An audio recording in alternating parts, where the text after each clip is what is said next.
El perfil del hombre y la cultura en México, de Samuel Ramos. En este libro se habla sobre el tipo de identidad del mexicano, es decir, de dónde viene y cómo se creó, a partir de México como nación independiente. En la postura analítica de la historia de México para comprender la filosofía de sus acciones y su cultura, es necesario saber que México no tiene una cultura de primera mano, es decir, que desde hace muchos años México se alimenta de la cultura europea. México, en el siglo XIX, después de su independencia, tuvo todo un siglo de inestabilidad política. Es importante comprender que el sector social que tuvo a cargo al país fueron criollos, es decir, es comprensible su falta de sentido para gobernar un país, más un país recién nacido, puesto a que el sistema colonial en el que nos encontrábamos estaba estructurado para que las élites locales no tuviesen el conocimiento de la toma de decisiones importantes que un país necesita.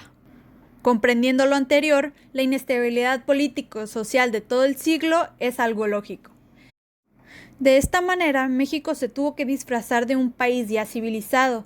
De un solo paso quiso tener los años de experiencia que las culturas europeas ya tenían.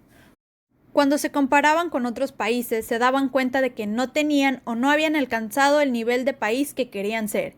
Y tomar una medida estándar extranjera no fue lo mejor para un país nuevo. Esto creó un conflicto psicológico de lo que se quería hacer y lo que se podía hacer. Lo que se hizo fue imitar las ideas, instituciones y sistemas europeos, lo que solo creó ficciones colectivas, es decir, un mundo artificial. Los fracasos de México en el siglo XIX no se deben a una deficiencia interna de la raza, sino a la excesiva visión de las minorías dirigentes, explicando como que los fracasos se deben a la imitación que se ha practicado en México, mientras ignoraban que estaban imitando, creían fielmente que incorporaban la civilización al país, condenando al mismo tiempo a la cultura de los fracasos nacionales. El indio mexicano parece inadmisible a la civilización, no es porque sea inferior a ella, más bien distinto a ella.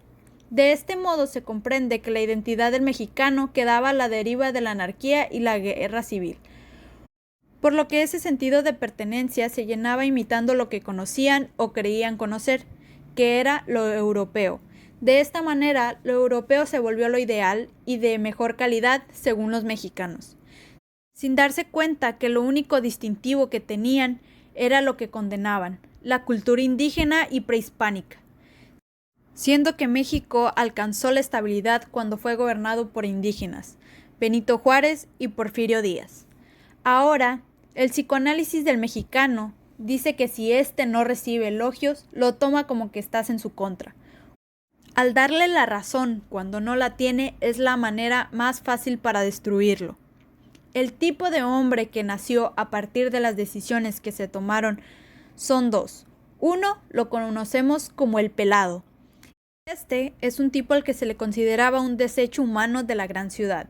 En el ámbito económico era menos que un proletario y en cuestiones intelectuales era un ser primitivo.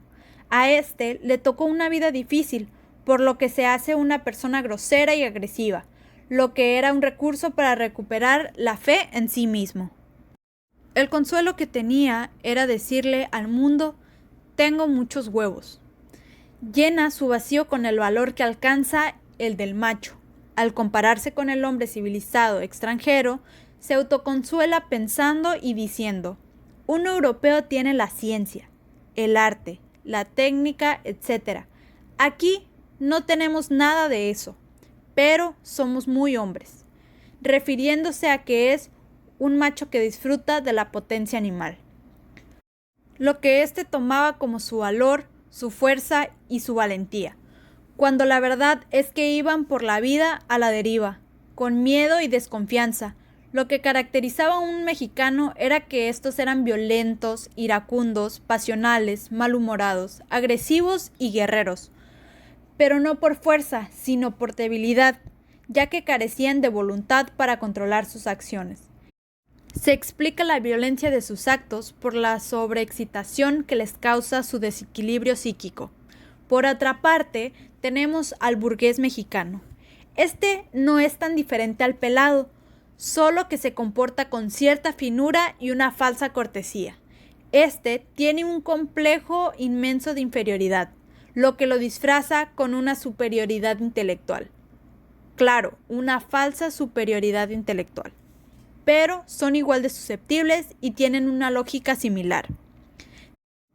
Lo que se necesita es tener el valor de ser nosotros mismos y la humildad de aceptar la vida que nos tocó sin avergonzarnos.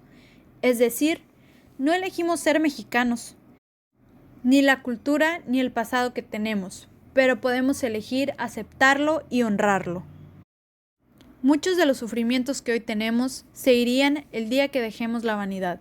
Los mexicanos en general no conocen ni se interesan por el fondo de la cultura, sino que se han quedado en la superficie deslumbrada por sus apariencias brillantes. El único camino que nos queda es seguir aprendiendo de la raza europea, para así comprender mejor el mestizaje cultural mexicano. En conclusión, la educación. Esta es la única herramienta que nos queda para no terminar de enterrar la verdadera autenticidad de la cultura. Y no solo eso, de esta manera también aprender a ver con los lentes analíticos y no imitadores.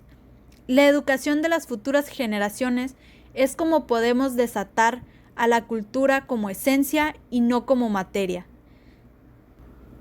Desatar la espiritualidad cultural es un factor importante para conseguir la individualidad plena y eliminar los factores que le impiden, como la vanidad, el egoísmo, el temor y las conveniencias sociales. Todo esto para generar una cultura de acción que te da la finalidad de la existencia humana. De este modo se vencerá el sentimiento de inferioridad y tomaremos un amor por la tierra y la cultura nativa.